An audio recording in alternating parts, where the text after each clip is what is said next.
Hi, good evening. Let's wait for a couple of more minutes, then we'll start.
I'm audible now, sir.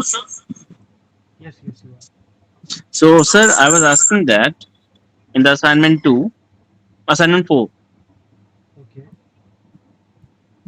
can I say my screen now? Yeah, sure, sure.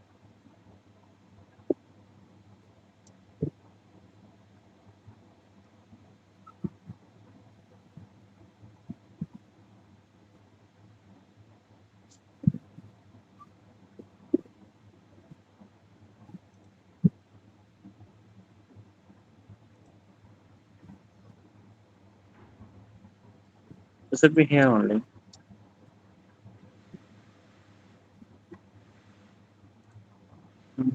Yeah. If you see this assignment, I cannot see your screen. I'll share it can you with see you. it, sir, now? No. No, or I should say it again. Yeah, your screen is not shared. I can see your video. Okay, okay, okay, okay. Wait, sir. If you want, I can open the assignment on my system. You can point me to it. Uh, uh, one. So it's better to say Chrome tab. Yeah, yeah. This is that.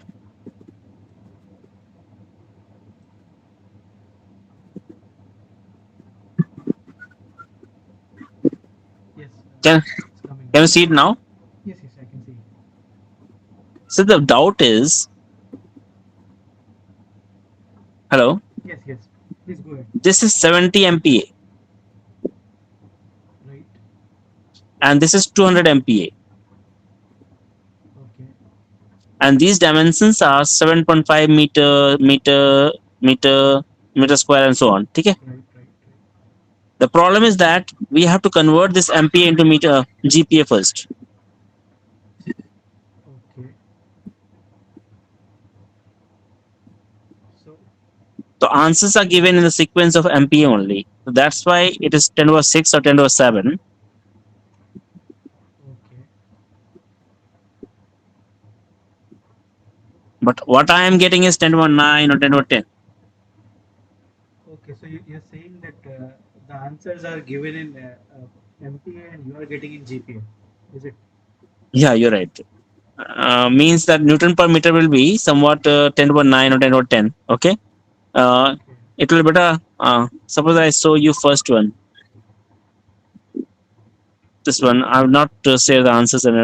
This one is that. Okay. okay, If you see this, it is 8.17 over 6. right, right. And it is something about 8.71 10 to the power uh, 9. Okay, okay. Yeah, and the units they have given here are Newton per meter. That's that means MPA. Yeah. Not even MPA. It's MPM is Newton per mm square. Sir, can I just help you in this if you don't mind? Yeah, yeah, yeah. So, sure, sure. by Sure, the ma'am. way, is the due date over for this assignment? Pardon, sir? Is the due date over for this assignment? No, tomorrow. Okay, I don't think it will be all right for us to discuss the assignment. Yeah, yeah, it's okay. It's okay. Just I was We clarifying that. can, yeah, yeah. I so you have missed out. It ma'am wants to add something, you can go ahead. Ma'am, tell me, ma'am. Yeah, I just want to tell you that MPA need not be converted to GPA. It is MPA is Newton per meter square. No, no, no, So no, make no, sure that all no, your no. meter and MP mm is, are ma'am, same. Then ma'am. you'll get MP is never Newton per meter square. It is Newton per mm square. MPA is always Newton per mm square. that's Newton per mm square. Okay, Newton per mm square. okay, mm square, but your distance is Yeah, given yeah, in that's why. meters. So what That's I'm why we have to trying, calibrate that that MPA is in. okay, but you have, Yeah, but I am getting all the answers as it is given in the accepted, ma'am. assignment, You have in considered that the MPA. multiple choices. So that's Accept, what I, accepted. You have considered that MPA as Newton per I, meter square. I have.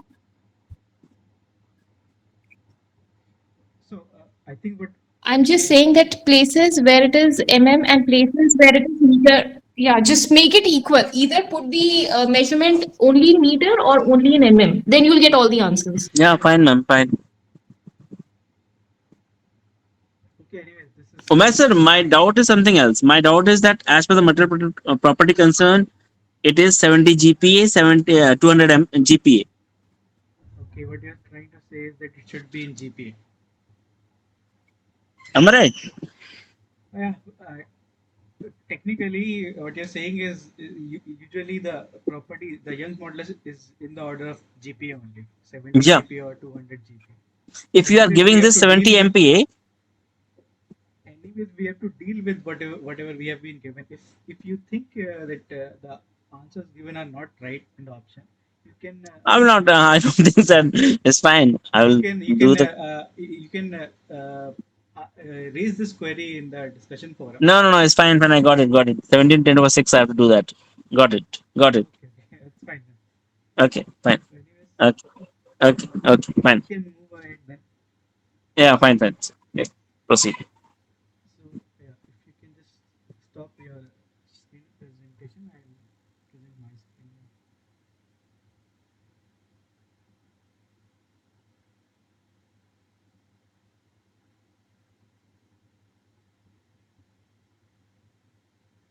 So can you just stop your screen share?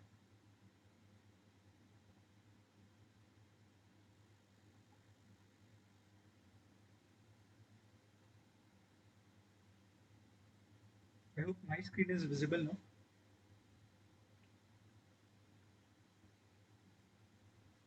All right, so we'll continue with the discussion of week 4. And so, first of all, welcome you. I will welcome you all to the doubt session, doubt session of the course Finite Element Method, Variational Principles to Computational Programming. So, at the starting of this course, we discussed the variational methods, and then we extended the discussion to finite element method. In the first week, in the second week, we discussed the basic steps in the finite element method, and then in third week, we started with the basic structural problems, and in that we started with the basic one-dimensional bar problem. We studied how to solve a basic 1D bar problem using FEM by first linear elements and then second by quadratic elements. Then in fourth week, we continued our discussion on the structural problems to the beam problem. So, first of all, I would like to start with a question: what is a beam? How do we define a beam? The structural element beam. Any slender member, any slender member that can be has Yes, any cylinder that has 6 degrees of freedom per node. any cylinder. Should it be Slender, slender, not okay? cylinder. Slender member. Yeah, yeah. That is something which and is not and also it has a bending aspect. okay. 6 degree of freedom per node. What does the 6 degree of freedom per node signify? 6 degree of freedoms. It is a solid member if we have a rotational and translational degrees of freedom per node at the both ends. Okay. So you will, so a beam should also rotate. You mean to say? Um, it is solid member. I think it has only translational properties only. Okay, okay. So what is a you can say signature type of motion movement of a beam? Bending. Bending, yeah, right. Yeah. So and bending is mainly achieved by what type of loading? Bending moment. Yeah. Bending moment, or that's a specific type of force of moment. But what's the general type of loading? Normal loading. Normal, normal to what? Normal to Transfer random loading. beam member. Transfers. Yeah, yeah. Transfer load. Normal is in the normal to axis. Sir said transfer loading. Okay. Yeah. I think transverse loading sums it up all. So yeah, so bending, so beam is a structural member which is subjected to a transverse loading and it basically bends. So yeah, and you also mentioned something, a term slender member. Yeah. Slender means it has. We have to assume some assumptions. Like means neutral axis remains the same. Deformation considered along the neutral axis remains the Right? as it is. So what is this theory called? What is theory of beam? Kirchhoff's Timoshenko plate theory. I think so. Yeah. No, Timoshenko's theory is different. That is opposite of this theory. I think I forgot it. Anyone else can answer this? Classical beam theory. Yeah. Classical game theory, maybe it may be called, it may be another name for this theory. I am not sure. But what I remember Like is the this. same as the Kirchhoff plate theory, classical plate theory. I think so. There will be a theory regarding the. I forgot the name. It's called Euler-Bernoulli beam theory. Yeah, yeah, High-level knowledge. Right. you're right. So yeah. So whatever we have considered in these lectures here, it's basically Euler-Bernoulli beam theory. So the main assumption of Euler-Bernoulli beam theory is anyone? Bending along the neutral axis remains the same. It doesn't. Face doesn't shear basically. Yes. Face remains perpendicular. So yeah, Second theory is second assumption is that the bending of the beam is very small as compared to the length of the beam. right, Means right. that the formation slope is very small. Yes, yes, right. And for these assumptions to be valid, we consider the length of the beam to be quite higher compared to its cross section area. That is called, I think that is called a slender member, right? So Yes. the more length. So yeah, such kind of beams can be considered as Euler-Bernoulli beam. There's one theory opposite to it called Timoshenko beam theory, Yes, and sir. there we consider short beams, and they have a quite significant share in the while bending, and the equations are different than Shear this. strengths are considered there. Yes, yes, shear stresses the faces are considered there. So Yeah. in that theory, apart from this term here, we have additional term also corresponding to Okay. the sharing. So anyway, we are dealing with Euler-Bernoulli beam theory only. So Okay, sir. we consider a general beam subjected to a general kind of loading and a general boundary conditions.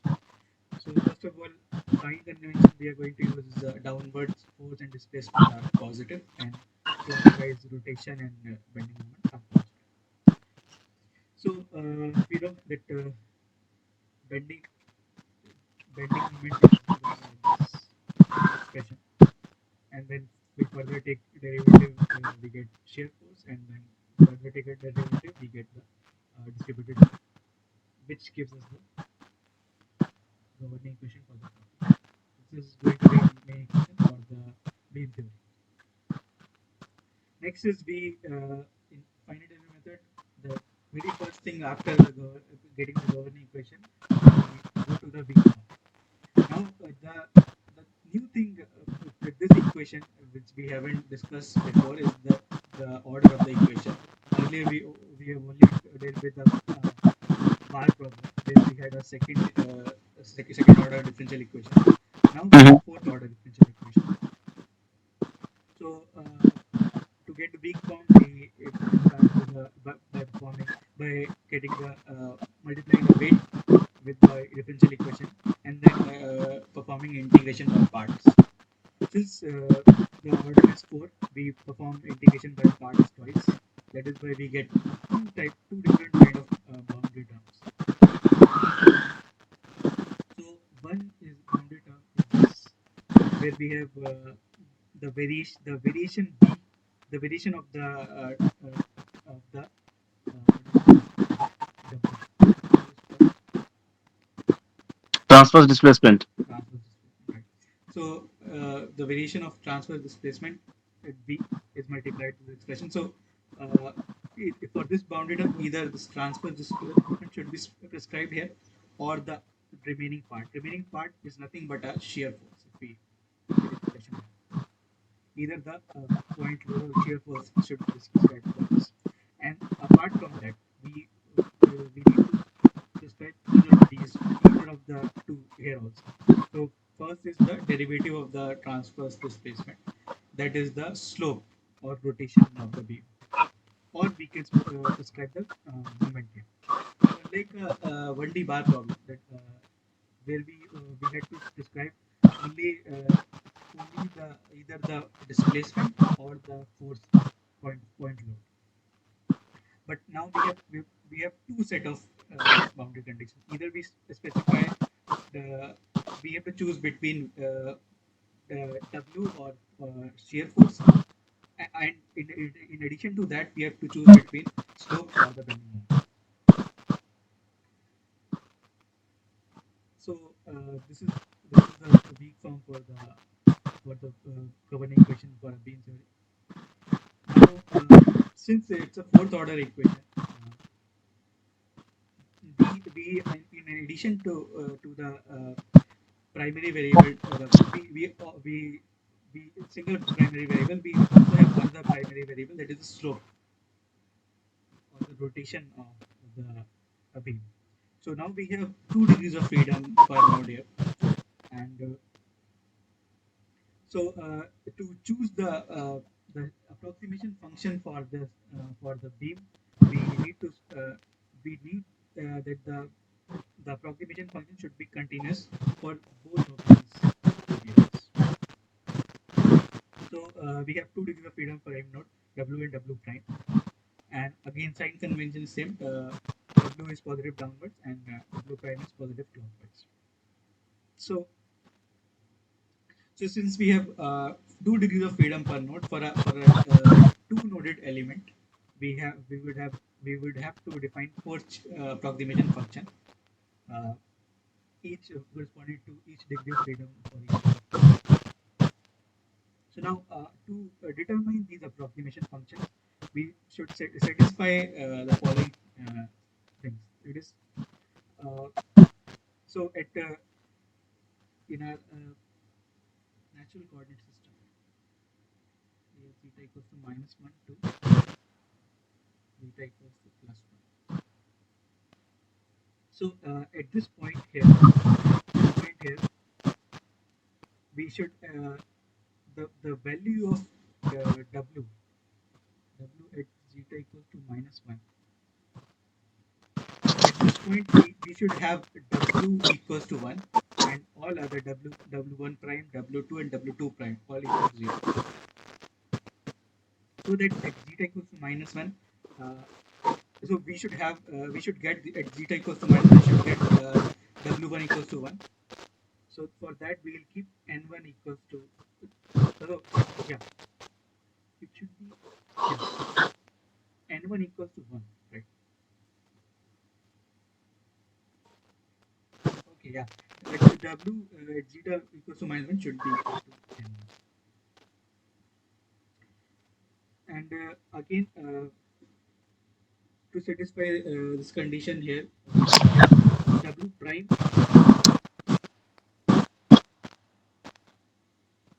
here should give us, right, okay, I'm sorry. So it should give us w1, right? That is the transfer displacement at this. should be equal to W1. So this should imply that N1 equals to 1 at this point, and all others N2, uh, N3, N4 should be 0. So And what are the then, degrees of freedom that we are considering in this being so at each at node? each node we have the transverse displacement and the slope. That is the derivative of transverse displacement. Only two. Yeah, Okay. degree of freedom per node.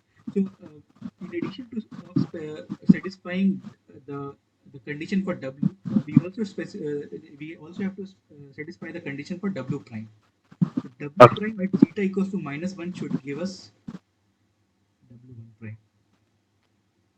That should mean that N2 prime should be equal to 1 here. I think I made a mistake here.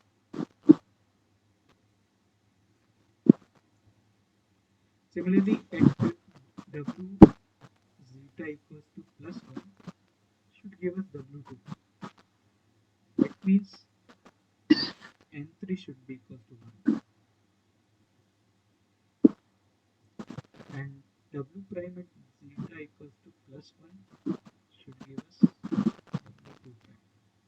That means N4 prime should be equal to 1. And rest all the N4 prime should be equal to 0. So correspond similarly we'll have here also other. So we'll have I think 4 4 4 times 4 16 conditions here. So applying these conditions, the long procedure here. Finally, we get approximation functions. These approximation functions n1, n2, n3, n4. So this is how we approximate the solution. W is equals to W1, yeah, n2 W1 prime plus n3 W2 plus n4 W2 prime. So this is how we approximate the solution W. Next thing is how do we map the domain? So again, the mapping of domain will not be affected here. So it's still going to be the same. So we have earlier this say this is element xa to xb. Now only thing different here is the degrees of freedom have changed. So that's why our approximation for the solution have been changed. But the domain type is still same. It's a linear elements going from xa to xb to another coordinate system -1 to that this thing is still going to remain going to be same. We'll have some approximation function which will be a linear function. Tell me. Uh, so you're saying something? Nothing, I think so. So again, our mapping function for the domain is still going to be the same linear function as we did in the case of a 1D bar. So you remember the formula, right? N1 x1 plus N2 x. So this type of formulation is known as superparametric formulation. So where the solution approximation, the order of solution approximation is greater than the order of geometric approximation. You'll see that the order of these approximation functions here, it is greater than these approximation function is greater than these approximation function. So this kind of formulation is superparametric formulation. Earlier, for 1D bar, the two orders were equal. So that one was called isoparametric formulation. You might have heard this term somewhere earlier, like other in FE. Those who have had some experience with FE. Apart from that, there's the third one also. I can't remember the name. Subparametric, I think. Subparametric form. I think that's the name. Where the sign is reversed. So now, how do we approximate the solution?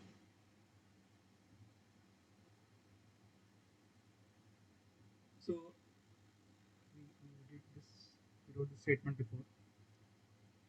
So the W in zeta coordinate system would be given by this approximation, a linear interpolation of the values. Now to to convert the solution values into our uh, to the given coordinate system, x coordinate system, we trans we have this transformation, right? W equals to f of light. So dw by dz equals to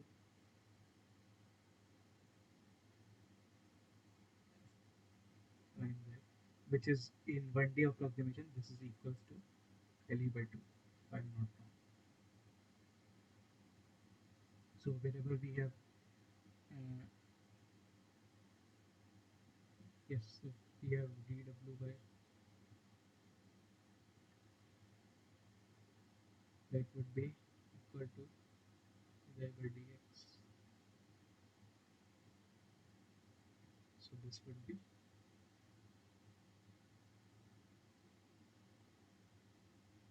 sorry, my bad. So we have, so this is dw by dx by dz, that is Le by 2. So we can get from here to here, right? So that's what we did here.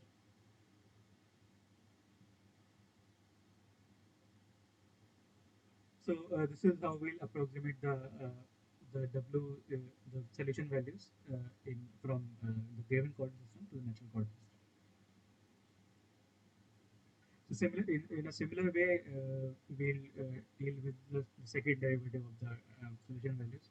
That would be helpful in calculating the moment values. So in the rest of the discussion in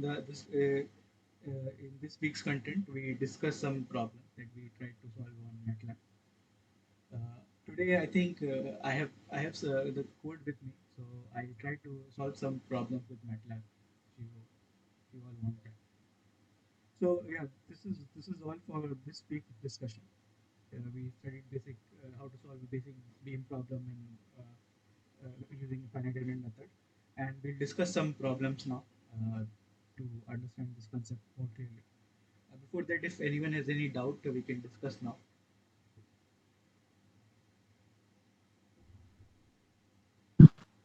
No doubt, sir. Yes, okay. Yeah, if anyone else has any doubt, yeah.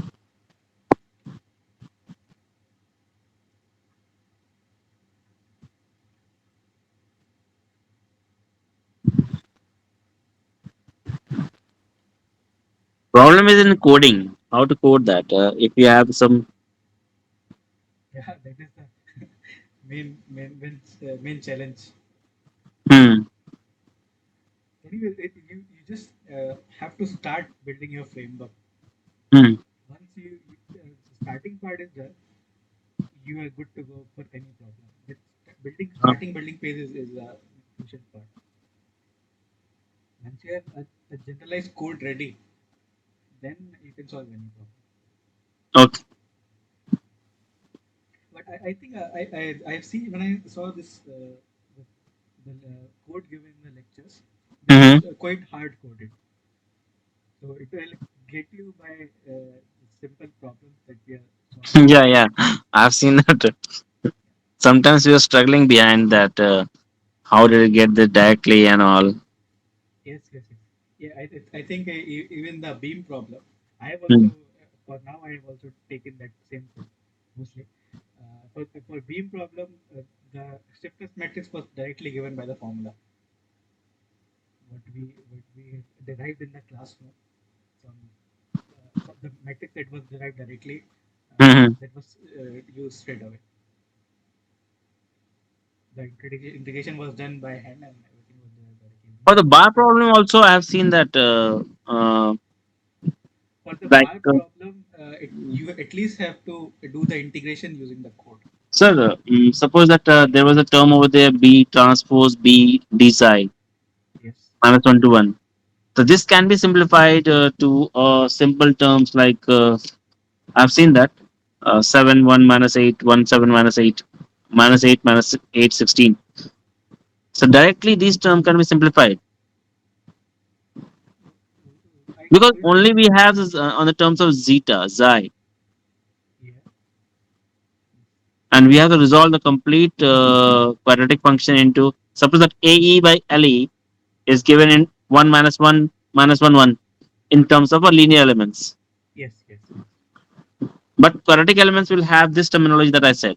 AE by 3 okay LE, yes AE by 3 LE, that term that I said. okay right so the challenge comes when you have say AE is a function of space. Yeah, that time, yeah. There you have to perform integration on your own. You can't use the same formula. Yes, sir, yes, sir. I think for 1D bar, we can do that. We can perform integration. If I, A I, is the part of that, then we have to do the integration along with. I have the code with me. I tried to do some part of it, to automate some part of it. Uh, But let's see. I haven't done. I haven't changed much. okay, sir. Let's see. So okay, if there are no further doubts, we'll move forward.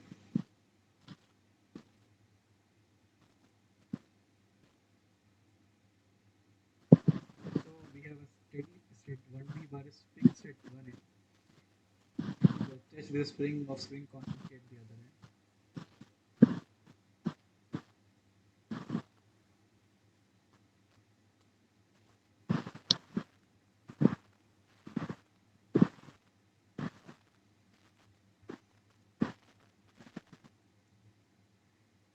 Find the boundary condition of the problem and write the algebraic equation for two linear element system.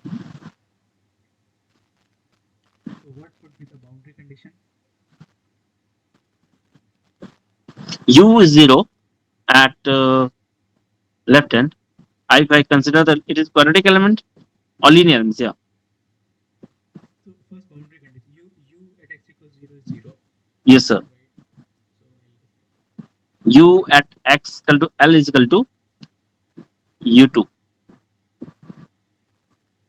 at x equals to L is u2, but we don't know u2, right? We can't say it's a boundary condition. So we have to consider that some deformation.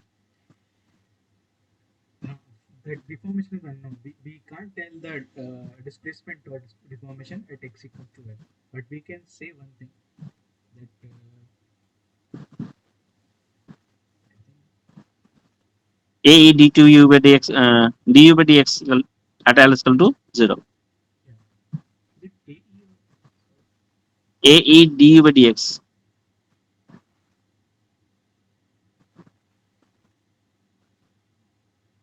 yes, AE du by dx at x equals to L Yeah, equals to yeah. we can say UL. Okay, right. So these are the boundary conditions of the problem. Now, next thing is we need to write the algebraic equation for two linear element system. So we'll break this system into two elements, and if you remember the matrix for k element one, that is we have AE by A LE by LE. by L 1 minus 1 1 minus 1. L is L by 2, so 1 minus 1 minus 1. And same for K2. Yes, sir. Length is also same. Value is also same. 1 minus 1.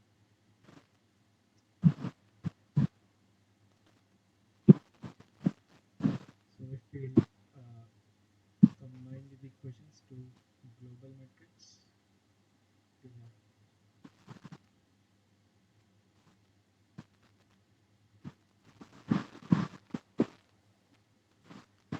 1 minus 1 0 0 2 0 sorry 2 0 it is minus 1 plus 1 minus 1 0. two, three, one. That's correct. So if we write the equation for system, we have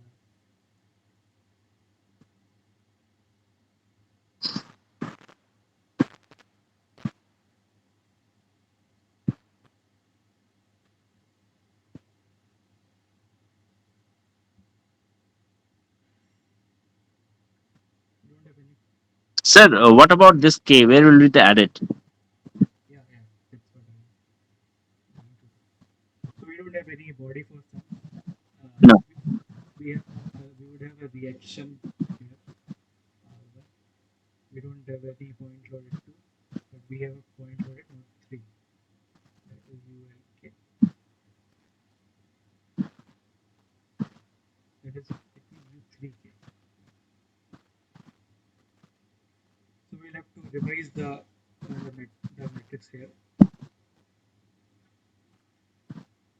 We'll have, first of all, we'll apply the boundary condition. U1 is 0. So we'll have to reduce the matrix like this. We'll left with Two, three, 2U2 minus U3 equals to 0. So nothing R changes. 0, 2 minus 1 is 1. two.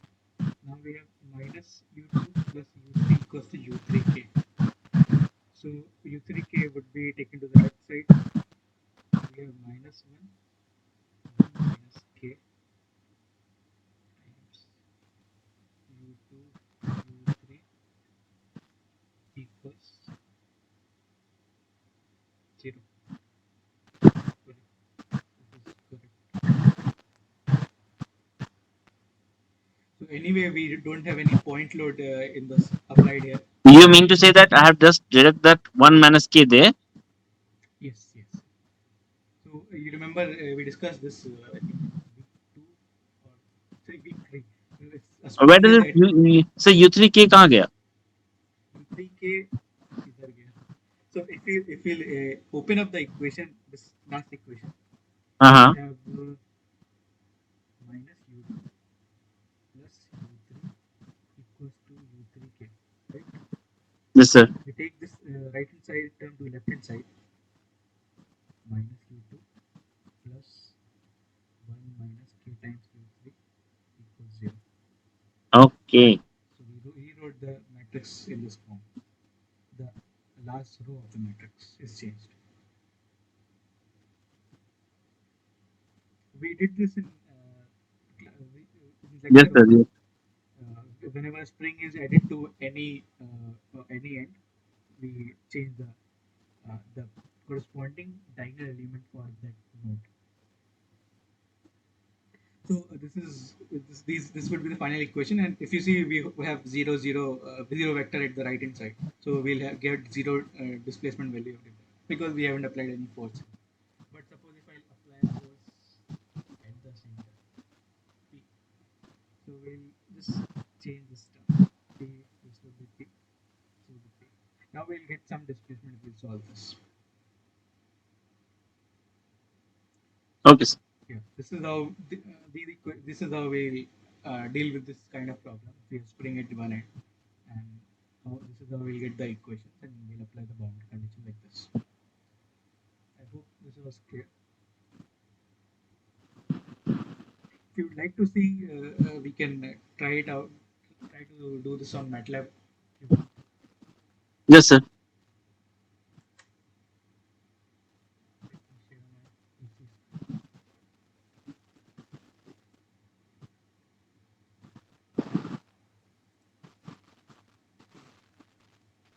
Joy ma'am, thank you. I got the answer now. Yeah. It's okay, sir. So can you guys see my MATLAB screen? Yes, sir. Okay,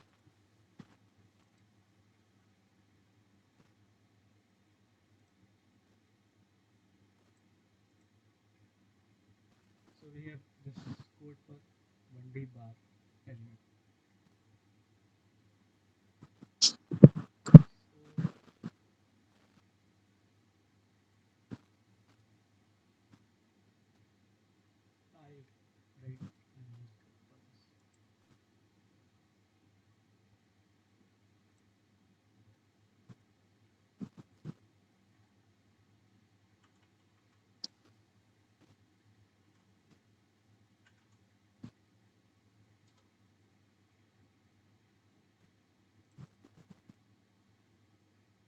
first thing we do is define the domain. So we'll take x from 0 at a step of variable to l.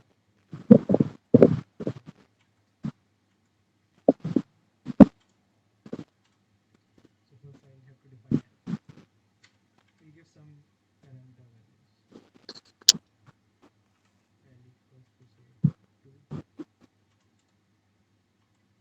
A will define something as 100. Here we define the domain.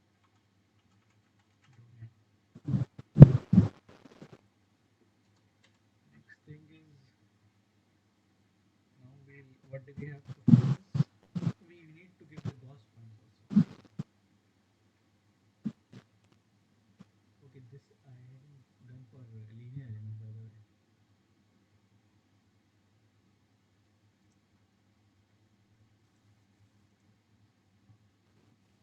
So what are the two Gauss points? We'll just use it for three.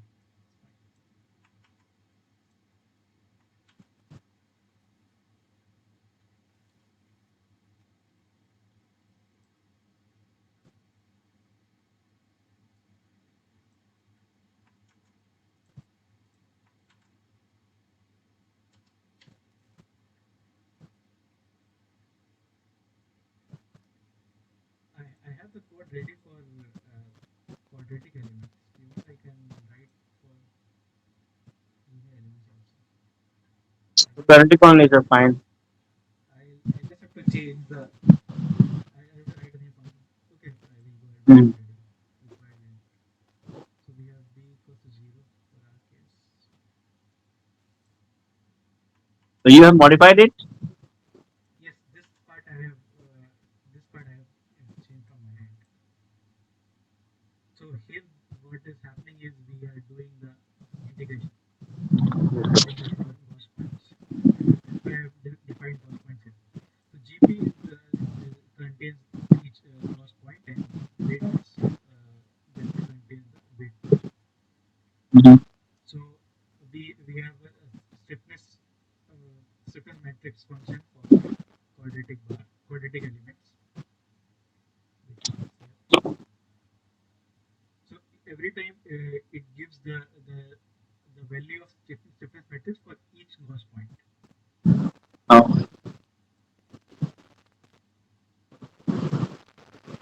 So we get the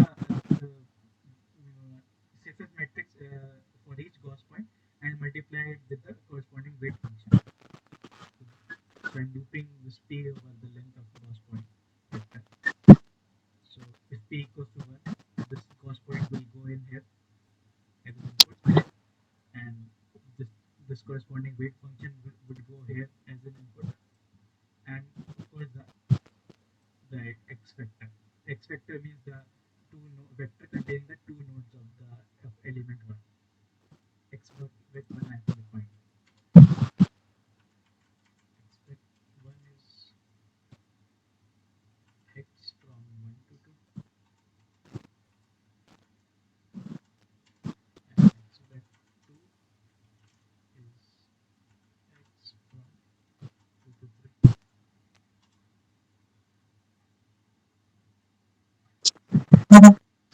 So again, for getting the load vector, we have the load the function written for the load vector for quadratic elements, and again the Gauss point, corresponding Gauss point, and the corresponding weight goes in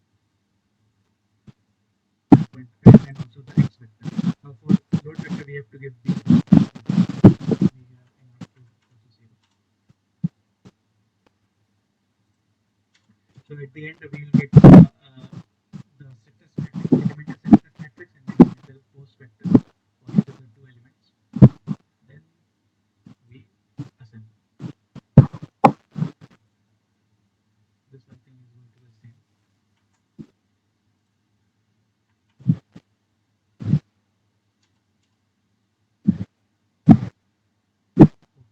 I haven't defined it. I will define it as this. So L should have five elements. So step should be L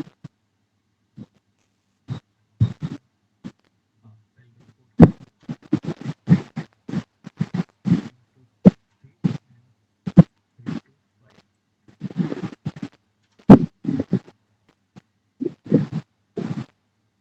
So it should be, yeah, 3 3 to, I think, defined.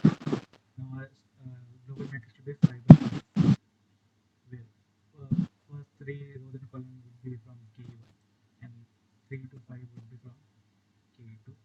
Similarly for post vector.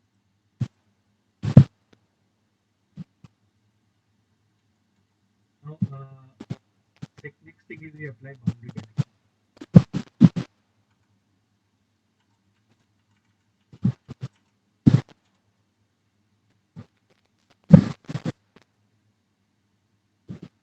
So, firstly, we reduce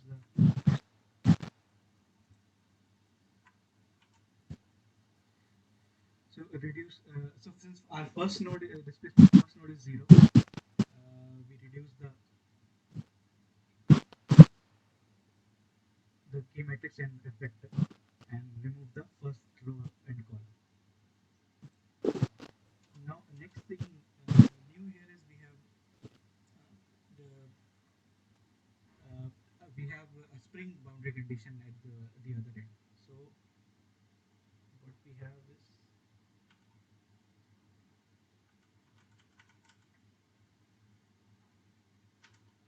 the end element should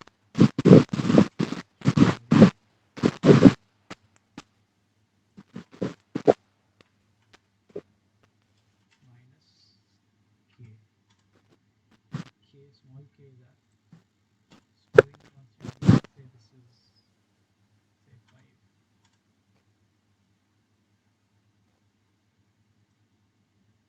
And apart from that, we also have to apply another normal boundary condition.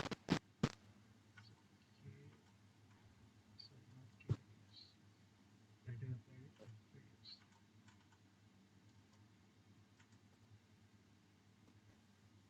The middle element, that is the 3 would be equals to p. If p is some load, then applied here. Finally, we solve for u. So k reduce by f.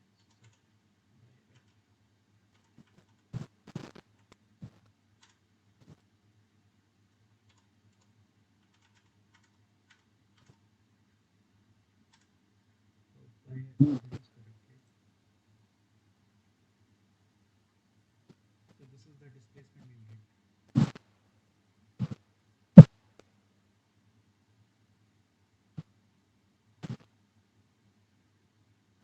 Should I check?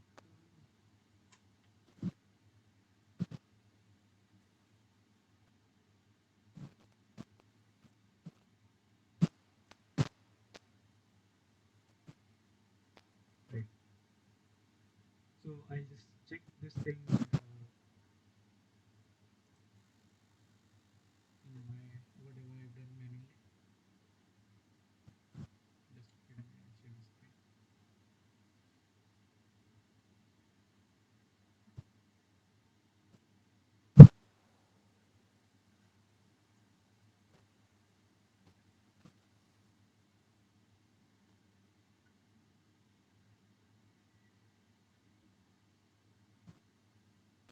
So we have 2u2 minus u3 equals p, and we have minus u2 plus 1 minus k u3 equals 0. We multiply the equation by 2, we are left with minus u3 plus 2 into 1 minus k.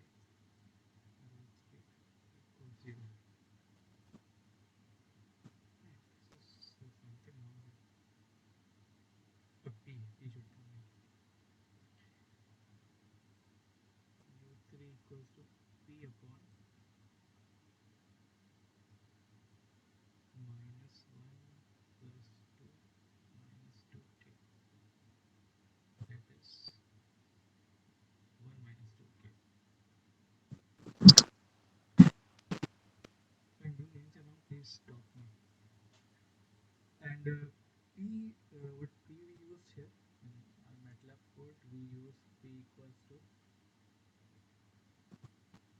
10. So we have 10 upon, 10 upon 1 minus k is 5 of course. 1 minus 2 times by 10. So we have minus of 10 by 9. So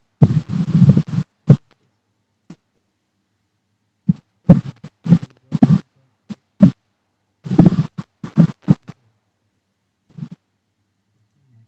Can you go bit little bit to assembly? Yeah, sure.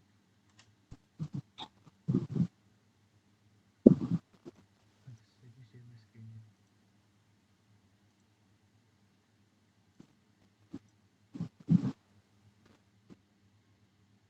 Yes, sir. Assembly service. Yeah, this is it. Can you see that? Yeah, K 3 is to 5, 3 is to 5 Hmm. plus KE2. Yes. ये K जो second वाला term है K 3 is to 5 already covered है कि 0 it will be 0 0 0 it will be covered by KE2 The third element, the third row and column up to the would be last up would to be the last covered by column. K1. Yeah, yeah. So if you see K1, this one, okay,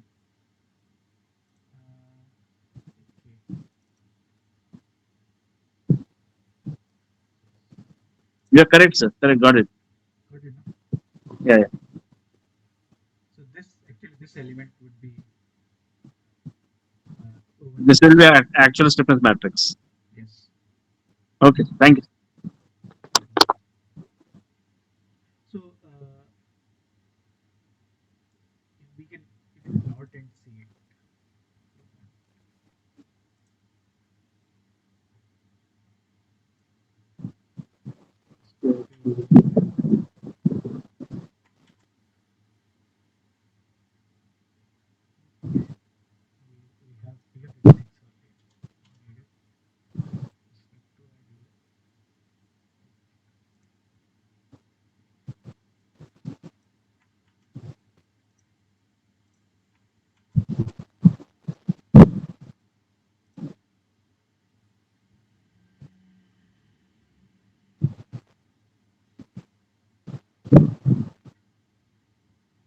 So can you see the plot, right? So this would be our displacement. So this is, I think, quite intuitive. So till here, we have a point load at the middle element. We have a positive displacement from that comes from the first element. After this, we have a spring ahead of the second element. So we have kind of a compressive force. So we are uh, reducing displacement because of that. So we'll go back to solving our problems. Let me just share my screen.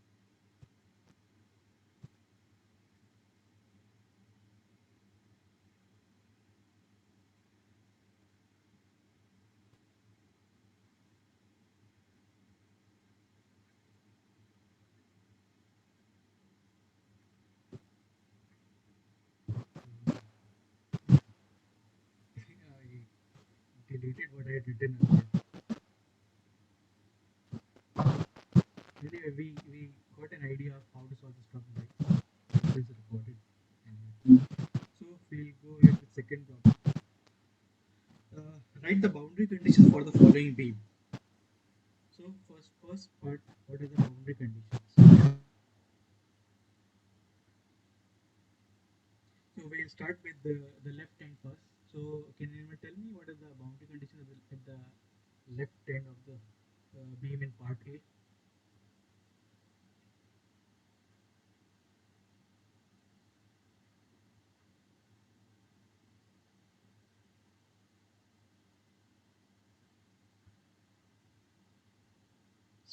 at each end we have to give two boundary conditions, right? At the left end we have to give two boundary conditions. So we have left end, we have right end, and for each side we have to give two boundary conditions. So we start with the first boundary condition on left side.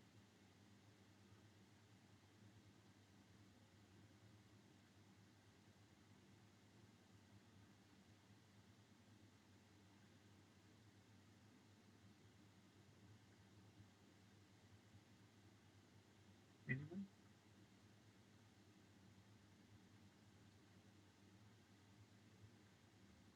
Am I audible, right? Yes, sir, you are audible.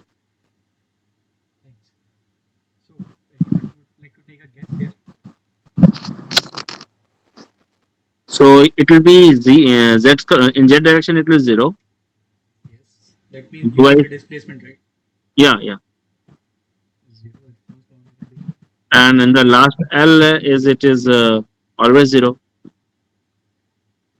Already fixed boundary condition is there in the right. Okay, right side. Right side also you're saying W is zero. Yeah. What is the second boundary condition for the two ends? In the left it is uy is equal to zero. In the means the if we have two degrees of freedom, Mhm. it will have a it is just simply separated, na? Yeah, right. But we're not dealing with the bar problem here, so we don't need to worry about axial loading. We just have it say some transverse loading here, Uh, some random transverse loading. You can assume it.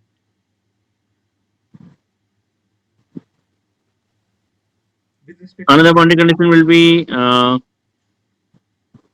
ei d2y by dx square. That is something. yeah, that is what moment. So what would be the moment at left end?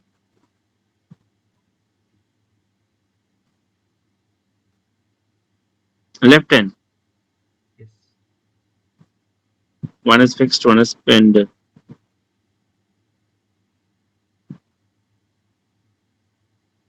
It will just act as a the first for the first problem. No? Am I right? Yes.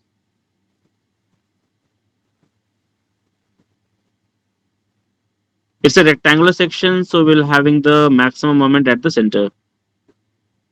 So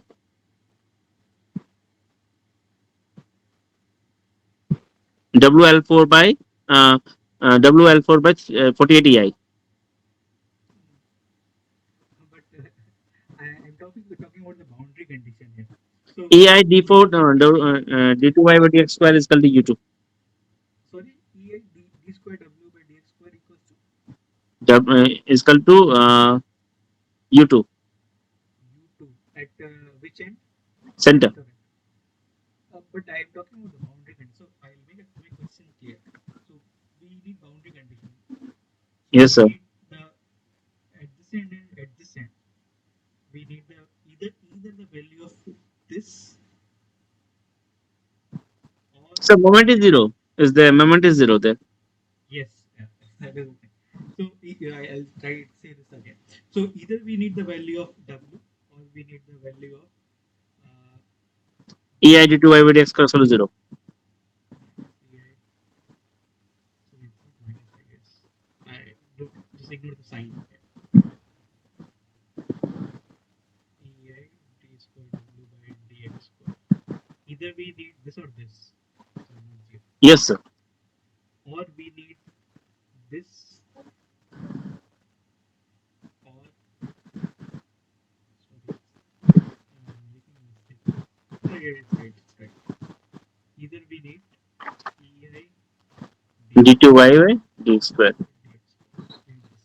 So at left end we specified this, right? Yes, sir. So we don't need the second thing. And for of the second part, we don't know this. We don't know. Yes, So yes, sir. we can't say. But we can say for sure that bending moment for this kind of boundary condition is always zero. Yes, sir. So we can say bending moment is zero here. And on the right end, we said we can see the displacement is always going to be zero. So for the first two condition, we can say W is zero. And for the second two condition, what can we say is zero? For second condition, For the second pair of boundary condition, this for second pair, this one, this two, what can we say is zero on the right side?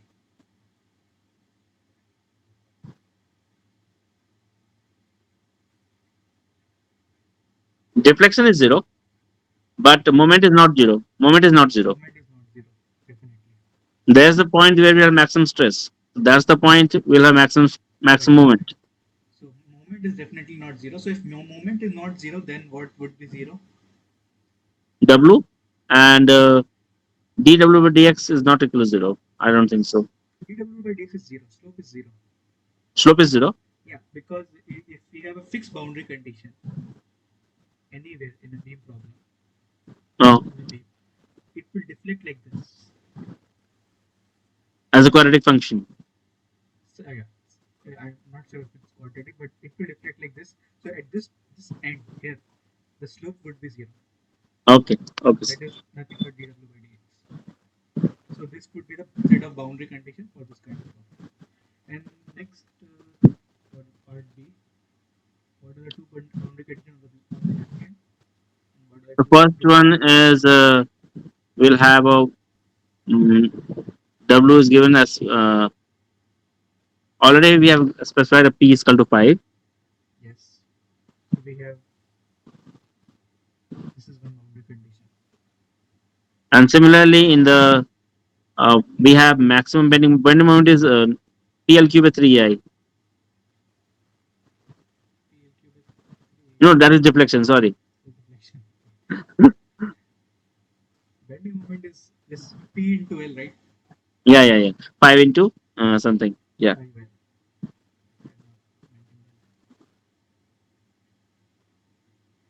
Okay, so this is for And left hand. What's for right hand?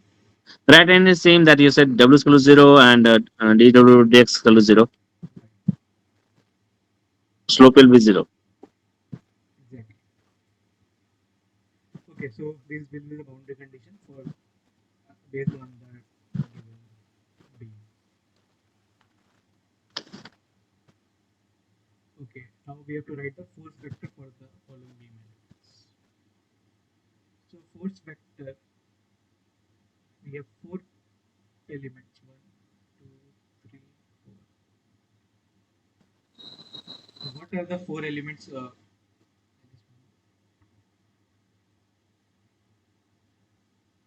if we have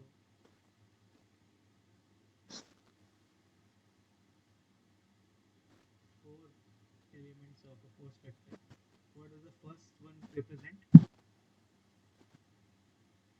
Shear force at node 1, right? Yes, sir. Second represents bending moment at Moment node at 2. node 1 only. Sorry, not right. Third one represents again shear force We at have force at node 2. node 2 Fourth one represent and bending bending moment at moment at node right. 2. So for part A, what can we say about the force vector? So as we said, that moment is 0 for left hand Yes, and P is 0. yes. P is actually not zero. We might have some reaction here. Yeah, yeah. That is Sorry, the sorry. point. I got it. It's my wrong. As W is equal to 0, so I'll have a reaction force here. Yes. And what about the right hand? Node 2? Right hand, we have R is given there. Moment is given. Moment is 6. Right Yes. hand through rule, we have to have moment is 6. And And P, it was simply supported, I think so. it's not It simply was, supported. It's free end actually. yeah, free India, sorry. So we'll have nothing. Zero. 0. So for next part, what do we have?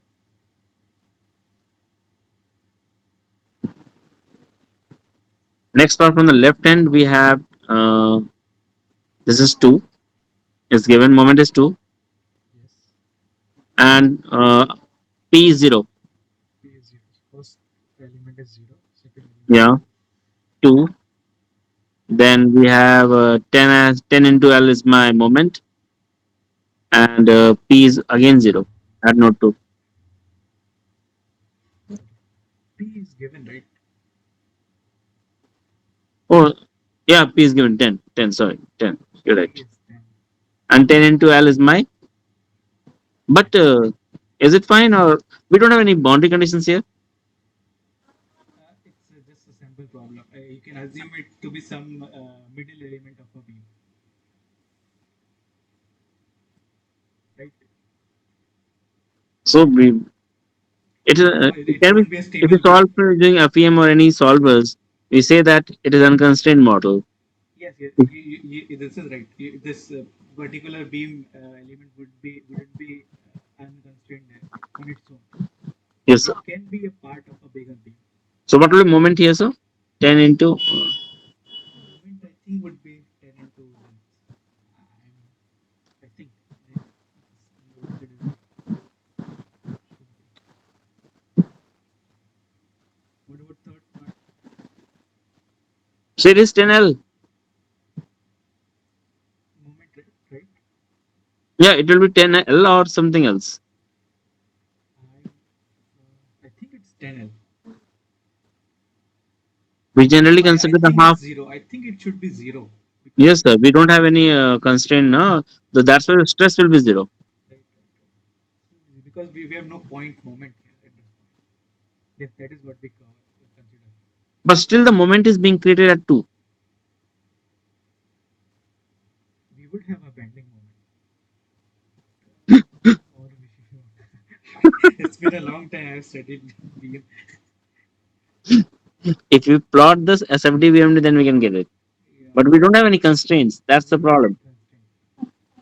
So I think what I remember is we'll have if there is no point load here at this point, point moment here we don't consider. We write it at zero. So we say that, sir, in general, we say that only a balanced system will have a stress developed. Means a restricted motion will have a stress developed. Yes, So, yes, yes, yes. so In so that in this scene, yes, yeah, already we have two as a torque or armament at one end. yes. So anyway, I think Next class, we'll see that. yeah, sure, sure. Okay. I'll think about it. We'll discuss. Yeah. So what about third part? Mm, it's the reaction force is acting vertically. That is k into spring constants into some distance. Suppose that kx So we have a point load of k times minus kx is there. W1. So it will having a moment is somewhere at the right end. Yes, that's right. Kw1, and then we can have moment bending moment is 0. Yeah. Now I think about it. In the last part also, at first point we shouldn't have any moment. Yeah, this left end part B. I Yeah. think this should be zero. We don't have any point moment here. At We don't left end, na? You're right, sir. Yeah, left I end. said that Won't be any moment. because free end will have a never Yeah, it no will not stress. receive any moment. The other end would receive moment. Yeah, we'll have a maximum stress there. That here the at this end the moment would be 5L. Yes, sir. Yes, sir. Okay. So yeah, first so in part C, the left end would have a shear force K1 W1 is that. is right, Then we have 0 as the bending moment, right. and then we have maximum bending moment as 5 into any distance K1 and W1 into L. But we'll just consider a reaction. It's still unknown. We don't need to solve it. So we have a reaction here, Yeah, R1 is there. and we have a moment reaction also. So we have a reaction bending moment here, and a reaction shear force also. So in this problem, Yes. We have already defined this K1W1 acting as a vertically component. Yes. So it will be K1W1 into L as my MR1. KW1L. Okay. L is the That. distance of the beam. Yeah, you're right. Right. That's right. If you balance the force in y direction, Yes, we sir. have the reaction equal to that. This is the And moment. and Yeah. the movement would be equal to R1 into L, I think. Yes, sir. Yeah. Yeah, we can find that, obviously. But here, what we do is we try to find this using FEM, not the Yes. Yes, sir. FEM. Okay, so this would be. And I remember in some of one of previous class you asked about mixed boundary condition or right? I think you asked about mixed boundary condition. Yes, mixed boundary conditions. Yes, yes, yes, sir. I think Yes. mixed boundary condition is when both the Dirichlet and Neumann boundary condition are specified for a problem. So in the my problem that was on sound addition, Yes. they involved that. Are you do you really mean mixed boundary condition or are you talking about Robin boundary condition? Robin boundary condition and mixed boundary condition are the same. I checked it on internet. It may be wrong. It might be given wrong, but it said that's different. Mixed boundary condition means when both Dirichlet and Neumann out are specified for a given problem. Yes, yes, yes. Mixed, but Robin is when the say they are a linear combination.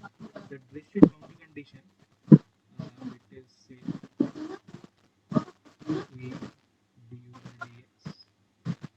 This is the Neumann boundary condition plus Yeah. the Dirichlet boundary condition is equal to L. This is the Dirichlet boundary condition. Yeah, my terminology involves that because u is also there and velocity is also there. Okay, so I think this is uh, Robin boundary condition, So and what happens that if we calculate the uh, uh, what is that u, I have to convert that into velocity, and that velocity is imported as a terminology for calculating the acoustic pressure.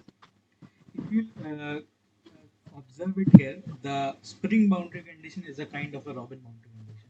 Spring, no? Yeah. So here, what do we have? D by dx of ei d square w by dx square. This is equals to k times w1. Where Yes, yeah, w at node one, right? W at node one. So this is in a way similar to that. okay, So I think this is the way that we dealt earlier for bar problem also. That's the way it will deal with that. Okay, so now we try to solve another beam problem.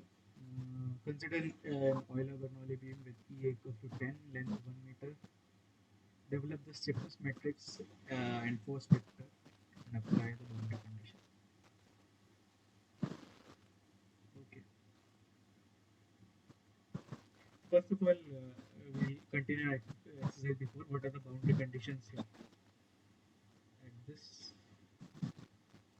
At this end, what would be the boundary condition?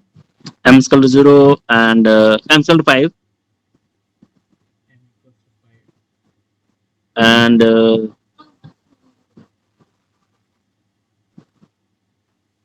dw dx is equal to 0. Slope is equal to 0. Slope, do you think No, slope? slope is not 0 there. It is as a fixed and it is 0. Hmm. Here we have uh, d equals to 0, dw by dx is 0. Here there's no shear force. P is 0, yeah. You're P right. 0. So we have to develop the stiffness matrix and force vector. So force vector, I think, for stiffness matrix we have formula. There was some d by L sigma 6 4 L square some terms like that. So that we can get in the code. We'll try to do the code and look at the force vector. We'll break it Force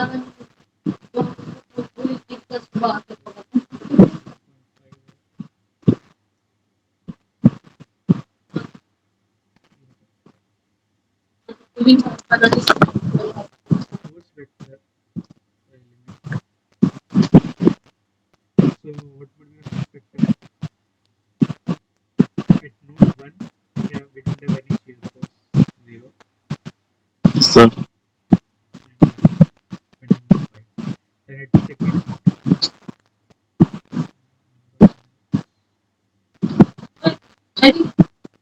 Second node we have force 0. The third node we don't know. Doesn't matter.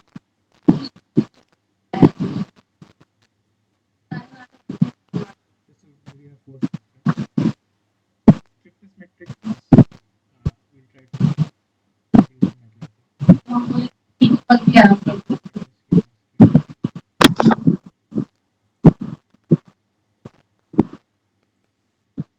Is my MATLAB screen visible? yes, sir. Okay, just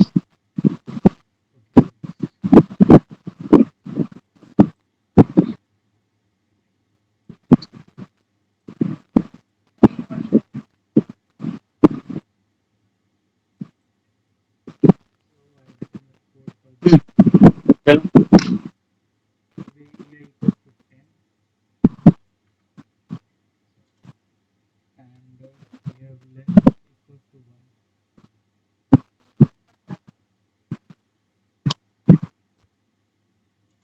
okay, sir. I'm leaving for urgent work there. Oh, no problem, fine.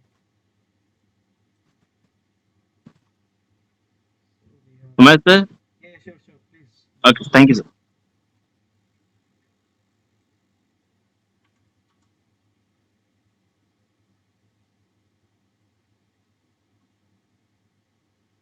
Okay, so our domain would be from 0 to L, that is 1, and a step of point 0.5. So our x vector 1 would be the element 1 and 2, and x vector 2 would be element 2 and 3. Right. Then to get the element stiffness matrix and force matrix, we have this one q is 0 for us. There's no body, there's no distributed load. So to get the stiffness matrix of the, we've written a function where we'll take the input as ei, that is 10 for us, defined here, and x vector, the x vector. So x vector would be used to get the length of the element le, and so there's a direct formula as I told earlier. This a is le times, anyway, I'll just check it once later. So this is the direct formula for stiffness matrix. As I mentioned earlier, we, this is kind of a hard coding. We have we have done the numerical integration manually and just fed in the direct uh, matrix what we got there. But if you see earlier for 1D bar, I tried to do the numerical integration.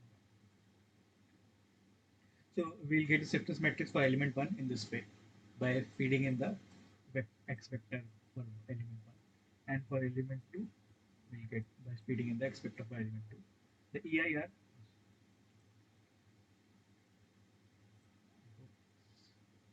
I think there is some network issue. I'm using MATLAB online.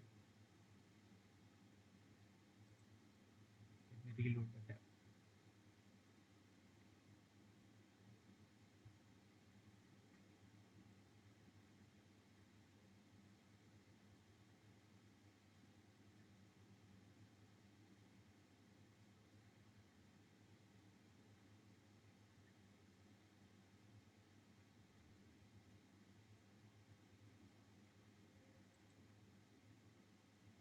I hope my MATLAB window is visible to all.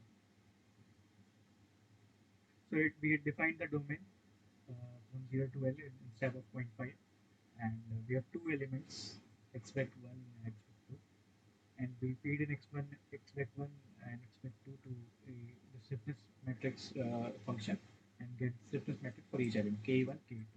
Similarly, for force vector, we have F1, F2. So since Q is 0, we'll definitely get return as 0, F1, F2. Now assembling these, uh, we'll have a matrix of uh, 6 by 6, right? Because our matrix KE1 would be a 4 by 4 matrix, and our matrix 2 would be again a 4 by 4 matrix. And at the end, we have three nodes global global system, and for each node we have 2 degrees of freedom. So that means 3 by 2 times 6, 6 by 6 matrix, and force vector is 6 cross 1. We initialize the force vector stiffness matrix and do the assembly like this. So 1 to 4, and then again for 1 to 4 we'll add ke1, and from 3 to 6 we'll add ke2 here. Similarly for force vector here. Now one thing we'll have to do here is uh, for applying boundary condition, we have zero boundary condition for w and slope at the third node. So we'll have to remove that part. So k reduce would be from 1, 2, 1, 2, 3, 4, and 5, so 6 would be omitted. 1 to 4,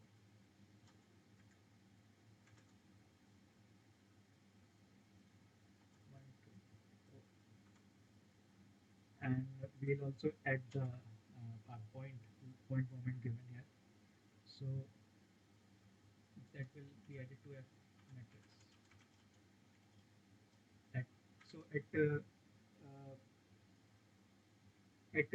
zeroth position we'll add nothing, but at first position we'll have nothing, but at second position we have a bending moment. So at node 1 we have bending moment, so we add uh, the bending moment 5 node at the second element of the first vector. So now we'll solve it.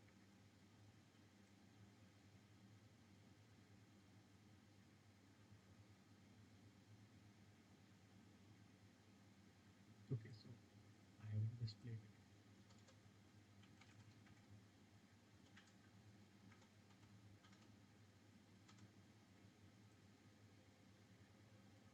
So this would be a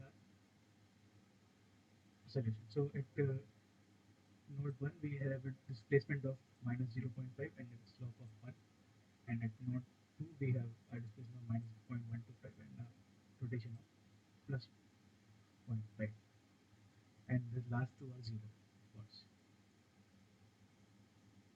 So this would be the solution for this given problem. I'll stop sharing the MATLAB screen. Share my screen here.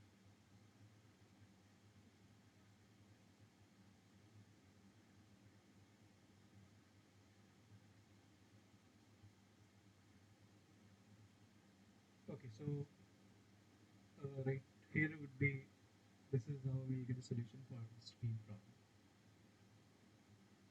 So we'll go to the next problem now. I hope there's no doubt till here. If there's any issue with the code or anything, you can please stop me. So now we have next problem. Combine the stiffness matrix of the two elements for Euler-Bernoulli beam problem. So we just take a quick look at how we are adding, how we are combining the assembling the elemental matrices. We have K1. So we have K11, 12, K13, K14. It's like the diagonal, proper diagonal.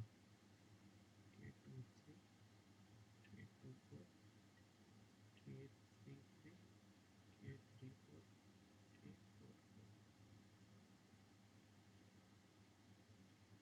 So this is for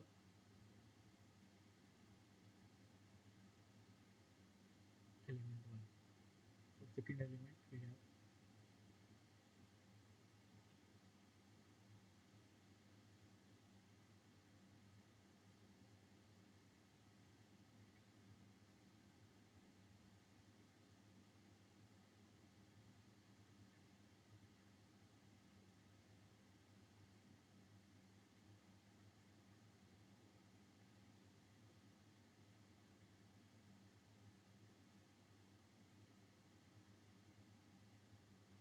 So how do we combine this?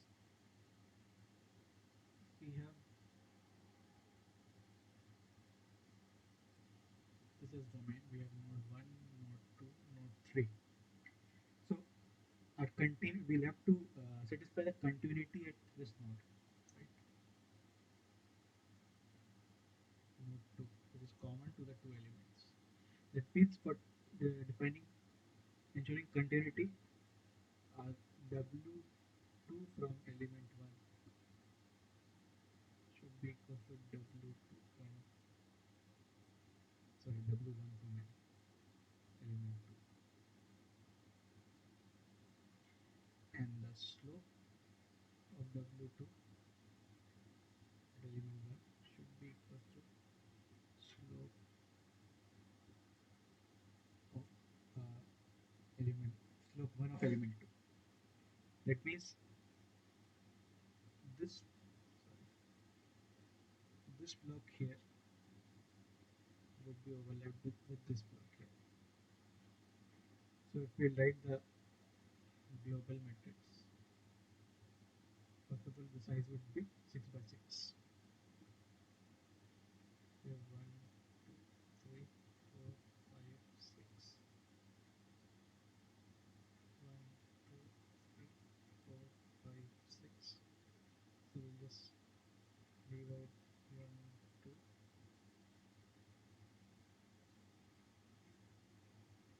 divide 5, 6. We value direct. So 3, 4 would be added. K1, 3, 3 plus K1, 2. And here we have K1, 3, 4 plus K2, 1, 2. Then we have K4, 3, 1 plus K2, 1, 2. And we have K4 from element 1 plus K2 from element 2. So this block is what is where we do the addition in the beam problem. So I hope this is clear.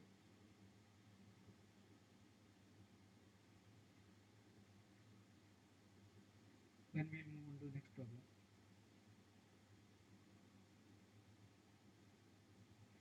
Find the deflection of the beam following beam is subject to a uniformly distributed load of 1 Newton per meter.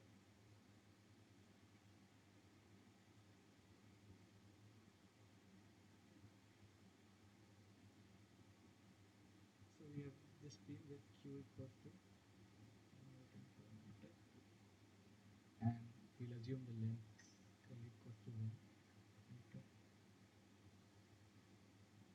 So we'll try to find the deflection. We'll break this beam into two elements,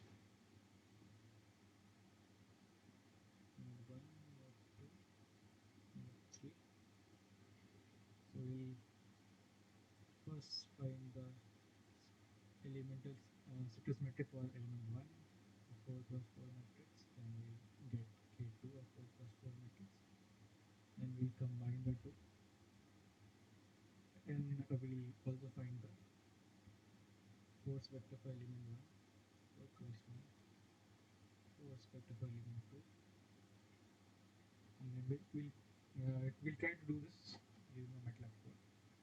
I'll share my screen again.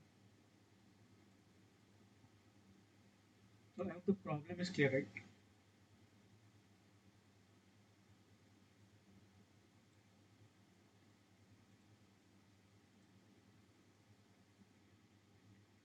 Okay, so we'll use the same code and try to solve this problem. So we have again the same domain.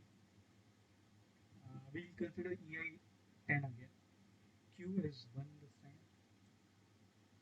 length is 1 again, and we are dividing the domain into two parts. So from 0 to L we'll have difference of 0.5. So we'll have three nodes total, 0.51, and x vector will be node 1 and 2, and x vector 2 will be node 2 and 3. So we'll get KE1, same. We'll feed in EI and K Q back 1, we'll get KE1. We'll feed again. So I'll try to get these things to display.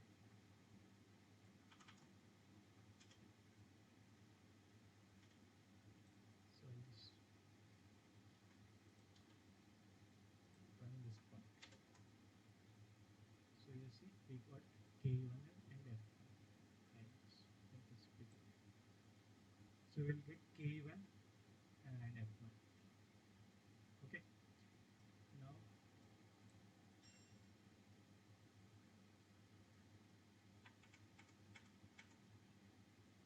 we try to do the same thing.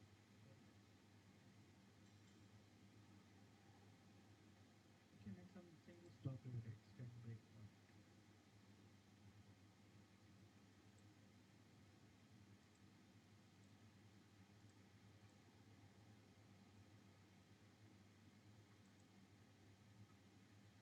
Can we do it?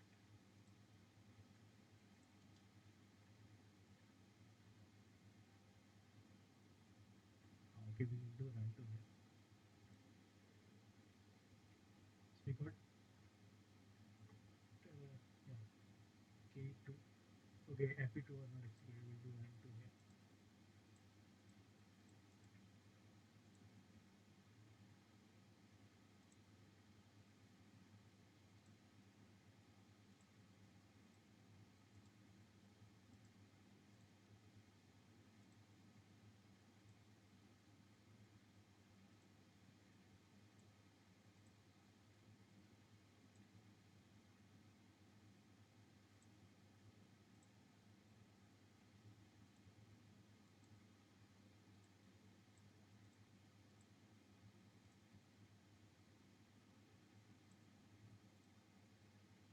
And yes, we forgot touching this. So we have K2, FE2. Same thing. So we have same EI, same Q. So there won't be any difference in KE and FE for element for both the elements. So now we'll perform the assembly. Assembly is still the same. We have two elements combined together. Now difference would be in applying the boundary condition. So what we have is, I think boundary condition for the left right side would be same. For the node three, we'll have to remove the fifth and sixth column corresponding to node three, and for node one. So what would be the boundary condition for left side? Can you tell me?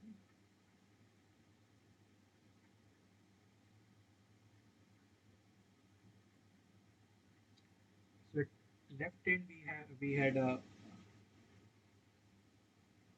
we have a simple support, simply supported on the left side.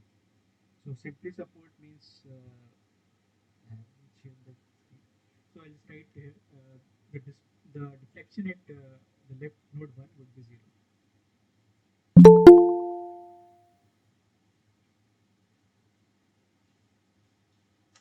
I hope it's clear, right?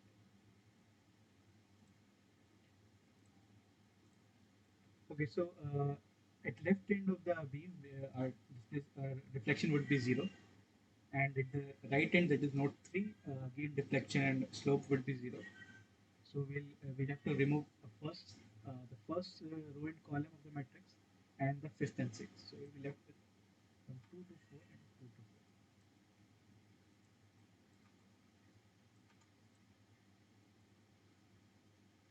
4. And what about the the point loads?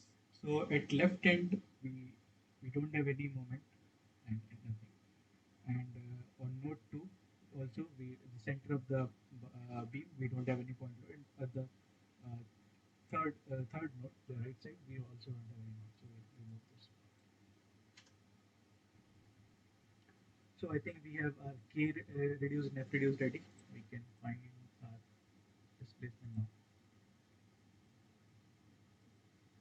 So these would be the value, that is, this would be the slope of first node, would be the deflection of the second node, this would be the slope of second node. Okay, so this would be the. I'll stop sharing my MATLAB screen. I'll go back to my problem again. I'm sharing this.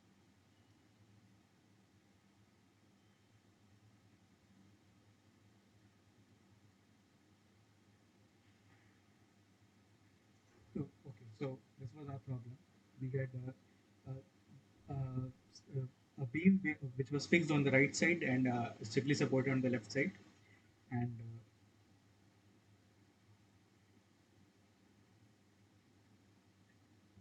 so these are the boundary conditions. And a uniformly distributed load of 1 Newton per meter was applied on this 1 meter long beam. So we got the our solution values. Is right, and final W would be 0, 0.0042, 0.001 minus 0.001 and 0 and 0. So this would be the solution for this given problem. All right.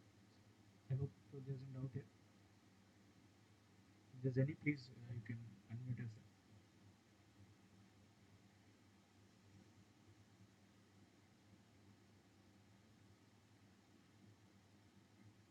Okay, so we have this problem. The nodal values for 0 0.1 meter long beam element are these, and flexible rigidity, that is EI equals to 200. Find the function for deflection, slope, and bending moment. So how do we find W?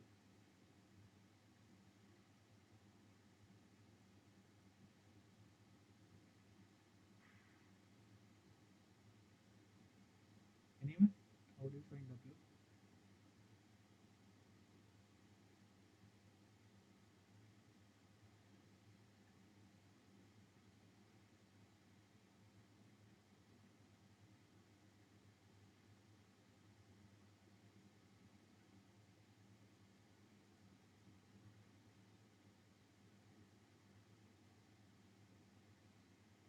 Am I audible, right?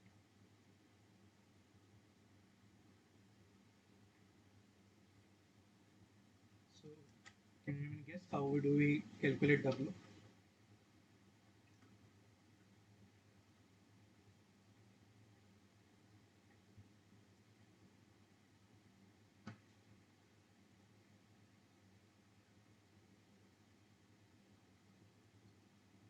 Okay, so for beam we have the approximation as N1 W1 plus N2 W1 prime plus N3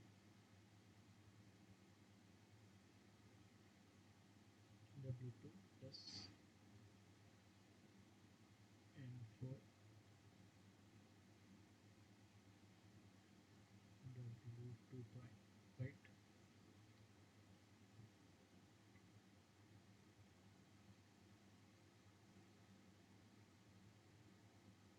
Okay, is it fine? So if we substitute the values of these approximation functions, we can get W, so the function of the natural chord system. Then next thing is how do we find the slope by Tx?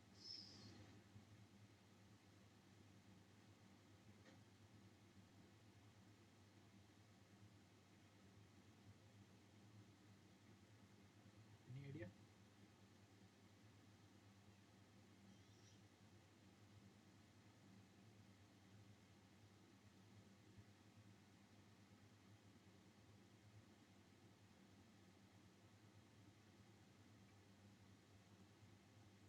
So dw by dx would be dw by dz into dx by dz. Sorry, dz by dx. That is 2 by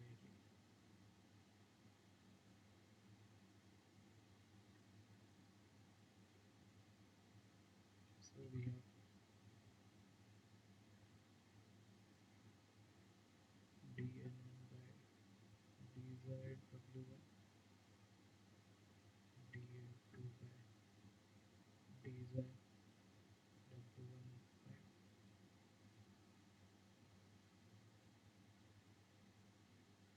prime dn3 by dz W2 plus dl4 by dz W2.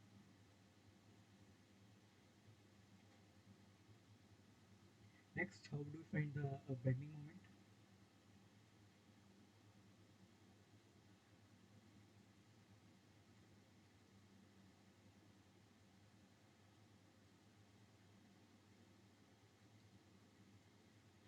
Can anyone answer this? What's the formula for bending moment?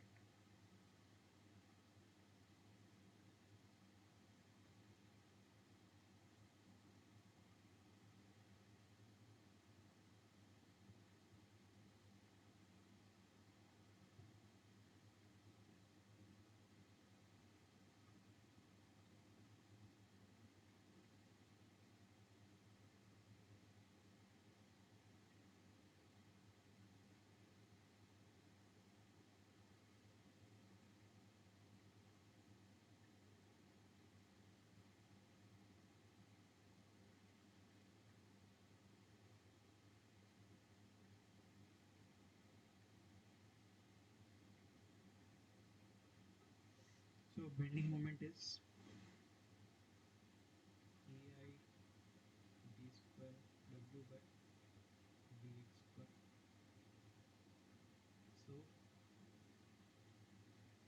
AI times 2 by LA into 2 by LA d square w by dy square. So we have 4 EI by LA square into d square m1 by dy square w1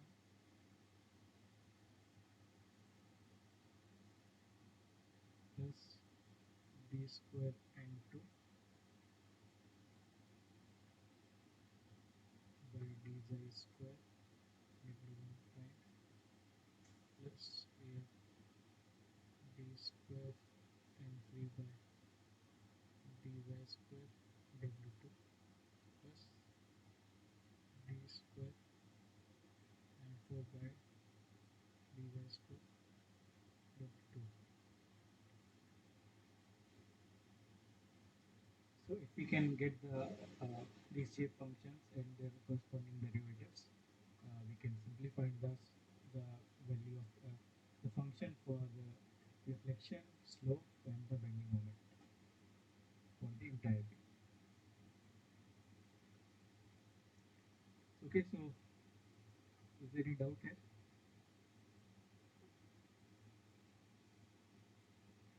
If not, then we can move on to the next problem.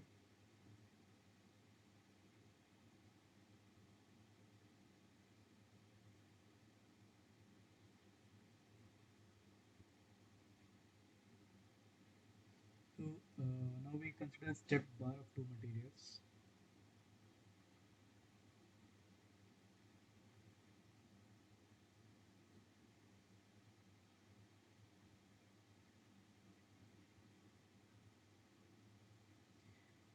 So Young's moduli of the material left is 70. I think this is similar to a problem we discussed before.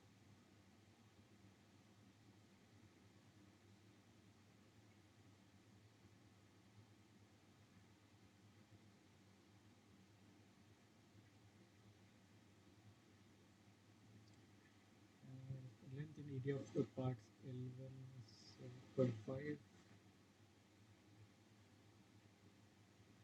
and L2 is 6 meters. And the corresponding area is 0.4. Here area is 0.25. Find the displacement of the bar with a load of 10 kN applied the right at the middle of the bar. So we have a P here is equals to 10 kilonewton, while the left end is fixed. So we have this bar.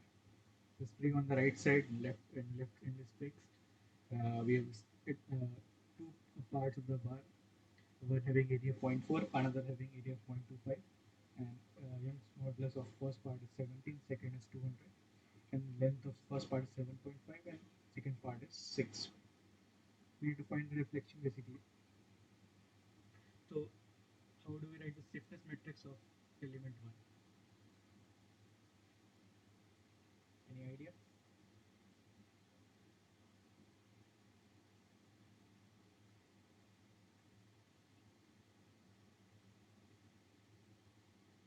It will be EA by L, 1 minus 1 minus 1 1. 1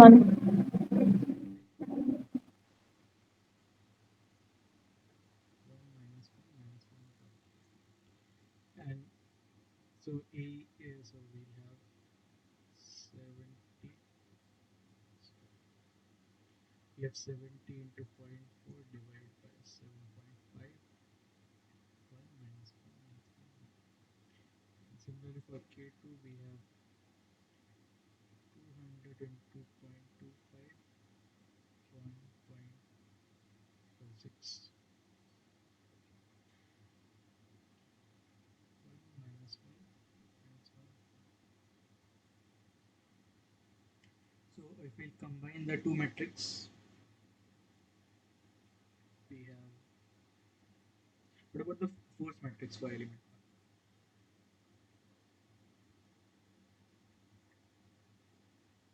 1? Force, is there any distributed load here?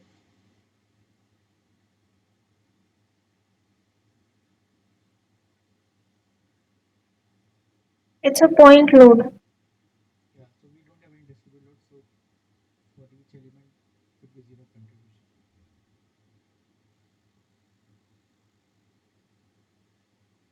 But we'll have a point load, we'll add that later. So if we combine the global stiffness matrix, we have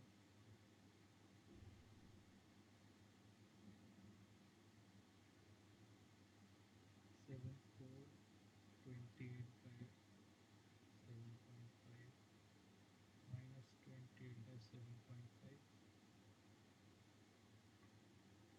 0, minus 28 by 7.5. Here we'll have minus 28 by 7, sorry, 28 by 7, 28 by 7.5, plus we have 200 into 0.25 is 50 by 6, or 50 by 6. So we have here 28 by 7.5 plus 50 by 6, 0, sorry, not 0. We have minus 50 by 6, 50 by 6, 50 by 6. And so this will be multiplied by U1, U2, U3.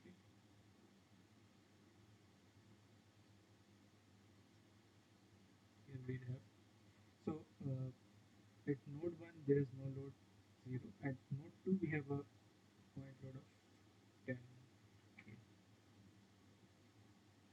10,000, and node 3 again no load. So this would be a system of equations. We'll try to see if we can solve this using MATLAB.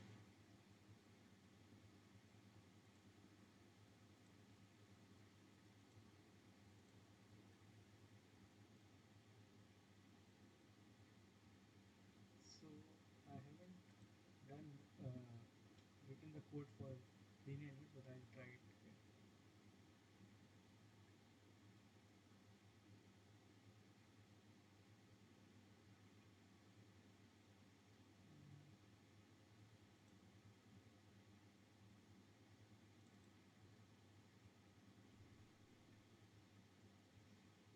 Okay, so we have length of, so we have, well, I'll write a new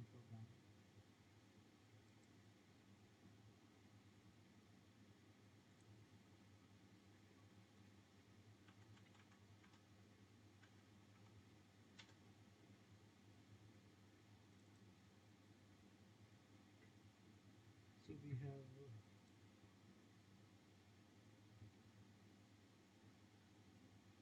E1 equals to 70, E2 equals to 200, A1 equals to 0.4,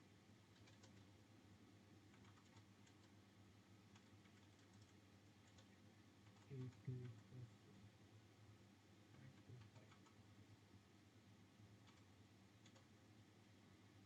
Then we have first element as from 0 to 7.5,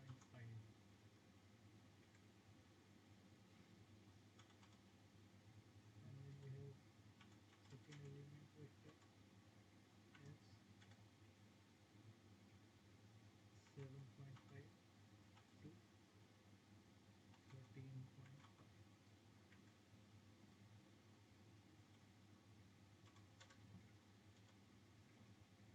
So we can write function for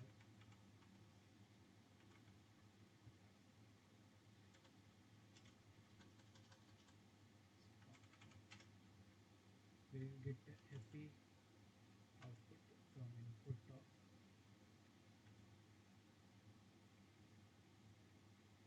A E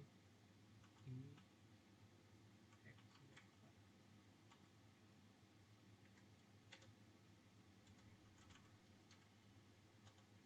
So we have sorry, not FE, K. So we get K output as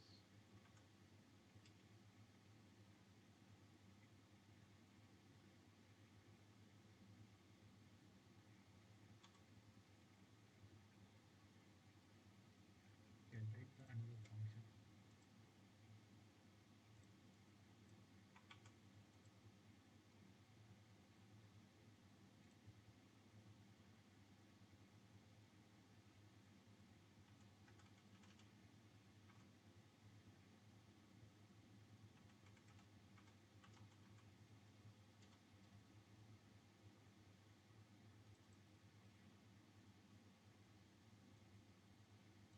Output is KE, input is A, comma A, comma spec.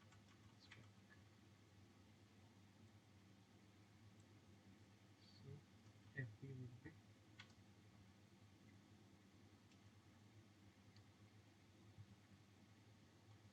some constant A divided by A equals to A into E divided by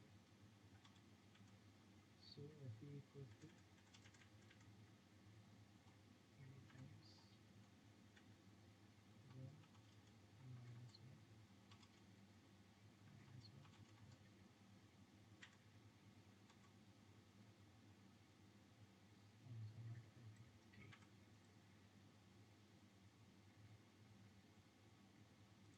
So so K1 would be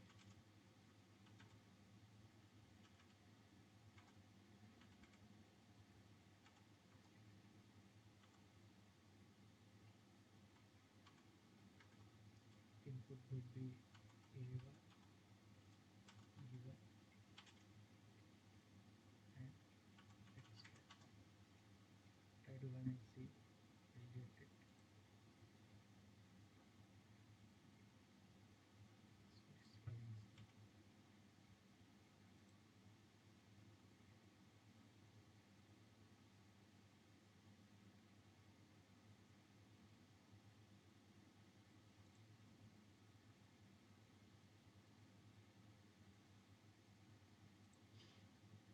Okay, so LE I have not defined it. L would be X last node minus X first node. Now we'll see. So we got this simple matrix. 28 by I got 28 by 7.5.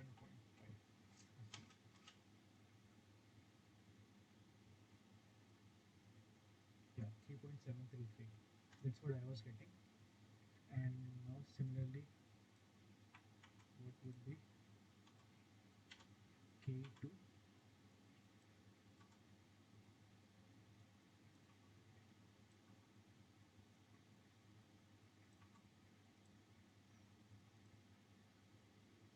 K2 is 8.33. So I got 50 by 6. That is 8.3, right? Now if we'll try to combine the two student matrix, we'll just use okay, we don't have that. So we'll assemble. So we define the global matrix with zeros. It would be size would be 3 by 3, right? 3.3. Then we have f equals to zeros 3 4. Then we have k equals to k1 to 2 comma 1 to 2 would be equal to k1 and k2 to 3 2 to 3 would be equal to we add the existing value to k.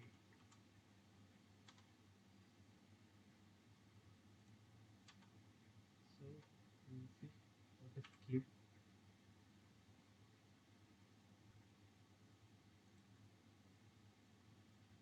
So we have added the value, right? And f is already 0. I think we don't need to find that. So we'll find the solution. Oh, sorry, we have to add the normal boundary condition to f. So we have second node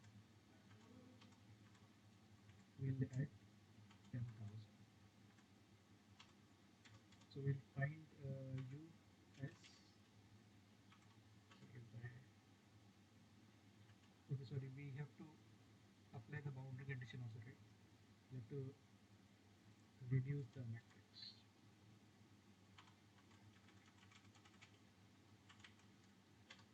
So k reduce would be equal to k from 2 to 3 from 2 to 3 and f reduce would be f from 2 to 3. So RU would be k reduce by f reduce. So we'll run it. We'll get this displacement. I hope this makes sense, right? So our fine displacement at node 1 is 0 and the other two nodes would be equal because there's only point load acting at the middle of the bar. So I think we are out of time now. We'll stop it the session here. And if there's any doubt, we can I can answer that. Otherwise, we'll end the session.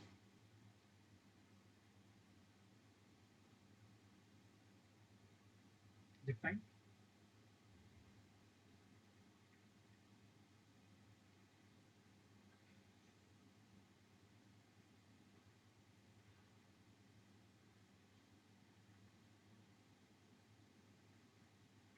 Okay, then if there's no doubt, then I'll stop the session here. Thank you for joining. I'll see you again in the next session.